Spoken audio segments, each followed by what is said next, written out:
Assalamualaikum warahmatullahi wabarakatuh. Halo teman-teman, welcome back to FCF Vlog.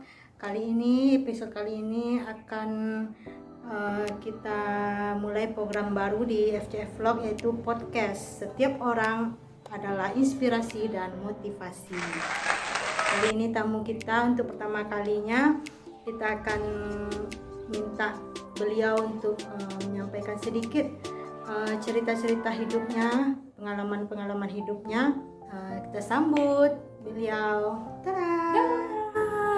Selamat datang di vlognya FCF. Perkenalkan saya Fani. Hello. Baik Kak Fani. Ya. Di episode ini kita cerita-cerita sharing-sharing saja. Boleh. Iya. Yang pertama, Kak Fani profesinya apa? Hari ini alhamdulillah sudah 2 tahun mengajar di sekolah terfavorit di SMA Negeri 2 Padang gitu. Kak Fani jurusan yang diajar apa Kak?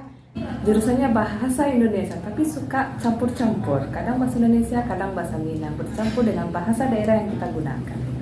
Sehari-hari tetap mengajar bahasa Indonesia yang baik kepada anak-anak Indonesia. Gitu. Terutama di SMA Negeri 2 Padang di kelas 11. Gitu. Kakak suka duka selama menjadi guru atau mengajar anak-anak yang labil kan? Oh ya, mungkin kalau di SMA 2 baru hampir 2 tahun sih gitu kan. Cuman kan diberikan kesempatan hanya di kelas 2 saja. Di kelas 11 itu anak-anak yang ada generasinya berbeda-beda gitu. Yang pertama anak-anak yang bicaranya terlalu tinggi, ada yang pelan, ada yang sedang. Itu tergantung kita aja menyesuaikan diri terhadap anak gitu kan. Tidak semua anak bisa kita ambil cara dia bisa berinteraksi dengan kita gitu, macam-macam gitu. Tergantung kita aja sih sama anak-anak gitu. Karena kan kita juga pernah merasakan 17 tahun yang lalu gitu. Mereka antara dengan saya sih 17 tahun sih ya. Yang tahun 2006 2007 mereka lahir, aku sudah kuliah gitu. Terus kakak guru seperti apa sih? Kalau menurut sudut pandang anak, ada guru yang paling santai tapi dengan satu syarat, ketika menerangkan harus diam. Kalau tidak diam, tidak masuk ke pikiran apa yang disampaikan materi yang kita inginkan. Contoh, belajar drama apa yang harus, atau drama kehidupan yang kalian hadapi selama belajar gitu. Senang gak belajar sama Ibu Fani? Kalau senang, gimana caranya gitu. Tiap anak-anak kan kalau kalian kita hadapi, ada yang mau belajar, kalau nggak mau ya sudah, kita nggak terlalu paksa. Bagaimana kita harus mendekati anak yang seusia seperti itu untuk belajar, kayak harus pelan-pelan gitu. Ada nggak selama nggak ngajar itu cerita yang lucu atau gimana sama anak muridnya gitu? Ada sih. Kejadiannya beberapa minggu yang lalu waktu itu bulan Februari. Jadi anak ini temannya ada kemalangan. Apa itu ditanyakan, ibu aja nggak tahu. Terus dia kasih tahu, buat apa ibu tahu? Dan akhirnya kan dia beberapa menit kemudian duduk lagi di meja guru di ruang kelas itu. Terus ditanya lagi, apa itu pembahasannya? Nah, ibu kan nggak tahu. Akhirnya ibu kan nggak tahu. Pecah lagi, ibu juga nggak nanya apa yang permasalahan. Langsung dia ketawa, ibu kasih nomor ya, lu di apa dicari sama ibu. Nah, jadi ada share-nya, lucu-lucuannya ada. Kalau serius, kalau bercanda gitu. Intinya kerjaan pelajarannya harus selesai dulu. Kalau nggak selesai nggak boleh dirobek nanti. Itu syaratnya. Intinya selesaikan kerjaan Ibu Fani dulu, baru yang lain boleh. Itu syaratnya. Oke. Berarti Ibu Fani punya trik sendiri untuk menghadapi murid-muridnya atau dalam mengajar, trik-trik supaya muridnya itu bisa setidaknya itu tidak campur adukkan atau juga boring dengan pelajaran lain gitu ya.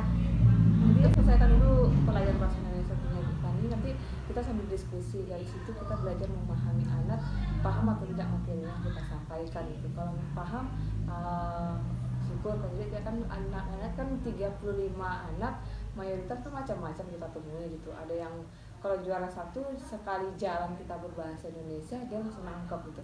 Tapi kalau anak yang tidak ada kemampuannya tinggi gitu kan, dia berulang kali sampai mereka paham. Kalau tidak paham, kita menggunakan bahasa Minang. Ngerti bahasa Minang?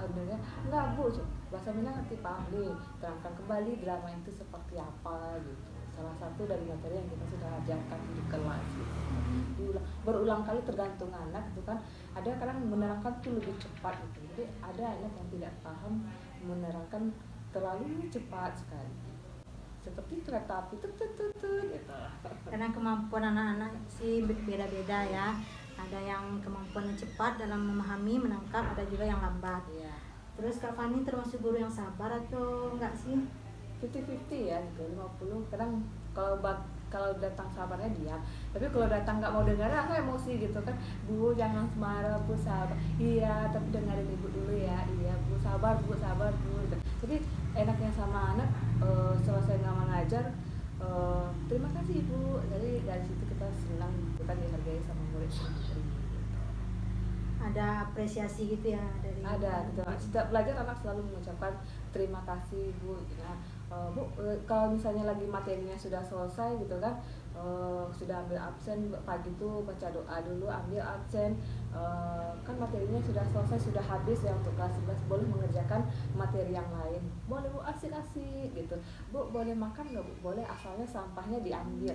Kalau tidak sampahnya diambil, tak sampahnya Ibu masukin dalam tas lalu bawa pulang sampahnya, karena kebersihan itu sebagian dari itu. Iya benar. Terus kita flashback sedikit ya, waktu dulu Ibu Fani, Kak Fani dulu memilih sebagai guru itu apakah cita-cita atau memang karena apa? Bisa sedikit dijelaskan? Sebenarnya dulu tuh pada saat itu lebih suka ilmu kecantikan, karena berhubung ada yang tidak suka, tidak tahu gitu, nggak ada gunanya gitu. Akhirnya dia tuh detik terakhir mau daftar kuliah itu waktu itu tahun 2005 gitu. Tanggal 15 ujiannya, tanggal 18-nya baru lulus ujian. Jadi terakhir baru mendaftar kuliah. Lama sih selesainya, tapi alhamdulillah sudah 2 kali gitu. Berarti cita-citanya bukan guru sebenarnya. Bukan itu. Tapi setelah terjun menjadi guru Sangat apakah menyenangkan itu. Belajar mendidik anak orang yang bukan anak kita gitu. Datang ke sekolah ngajarin anak orang, pertama sopan santun, terutama tuh sopan santun, etika, baru materi yang kita sampaikan. Anak senang nggak dengan kita gitu? Soalnya ada beberapa kelas anak macam tidak senang dengan guru gitu, karena kan setiap orang pasti ada yang tidak suka dengan itu, wajar. Kita pun sekolah dulu ada yang nggak suka sama ibu tuh gitu kan, wajar gitu. Itu pun dialami sekarang, ada beberapa anak yang tidak suka, ada yang suka betul Ibu Fani sambil bernyanyi-nyanyi, padahal jadi nanti itu kesenangan mereka selagi ada batasannya gitu. Kalau tidak ada batasannya baru dipermasalahkan. Intinya selagi ada batasannya gitu, tidak mengeluarkan kata-kata yang tidak menyenangkan. kita sharing atau Ya. berbagi tentang apa sih yang nilai-nilai yang Ibu Fani terapkan ke anak muridnya gitu? Yang pertama itu nilai moral dulu. Pertama karena perilaku anak terhadap guru, guru terhadap anak gitu. Bagaimana dia bisa menghargai orang lain, orang tua kedua bagi dia gitu. Jadi ketika mereka tidak berbicara yang santun, kita tegur dengan baik. Tapi kalau tidak, kamu bisa diajar atau tidak gitu. Seperti itu.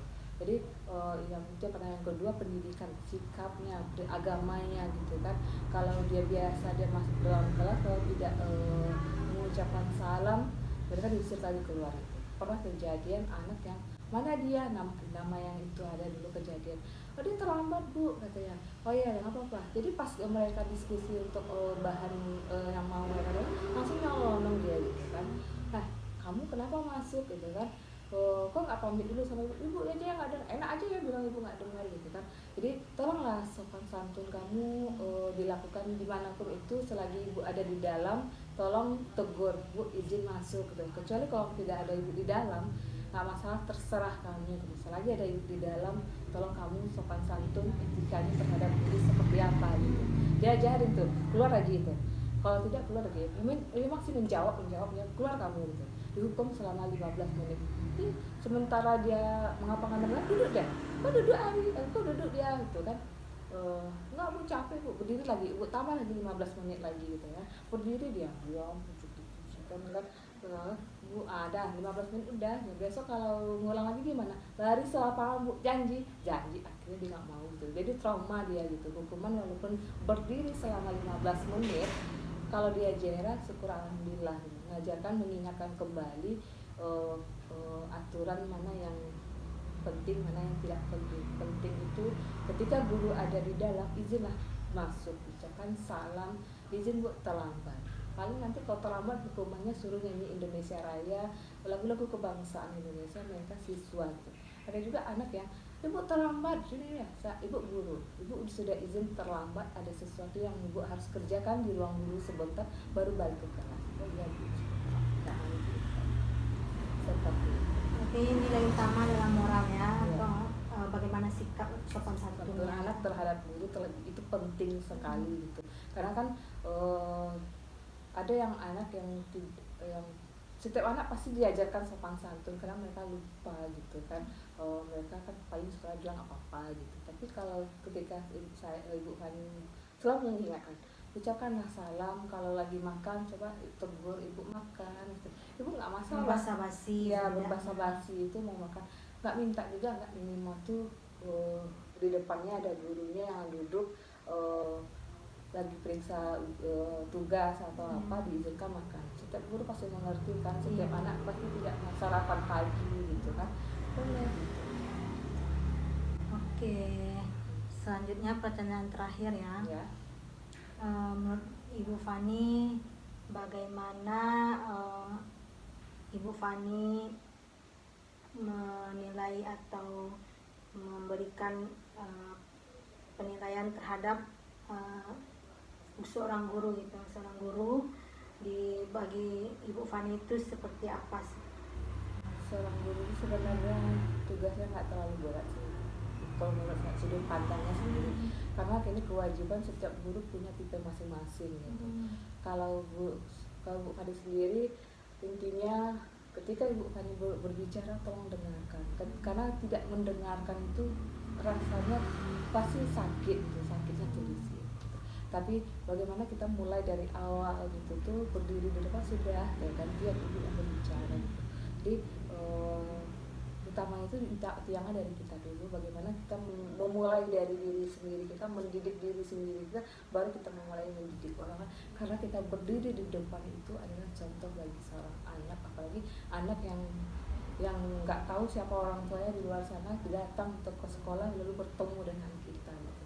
Jadi bagaimana kita mendekatkan diri ke anak, apalagi kita yang di sini mengajar masih yang muda-muda gitu, belum tahu rasanya menjadi seorang ibu. Kita mendidik anak orang yang ibunya kita nggak tahu, dititipkan oleh ibunya, bagaimana kita belajar menjadi ibu yang baik terhadap mereka di luar rumah mereka, karena kan waktunya dari jam 6.45 jam 4 sore mereka berada di sekolah. Bagaimana kita mendidik diri kita sendiri dulu, mulai dari diri kita sendiri dulu, mendidik sabar terlebih dahulu.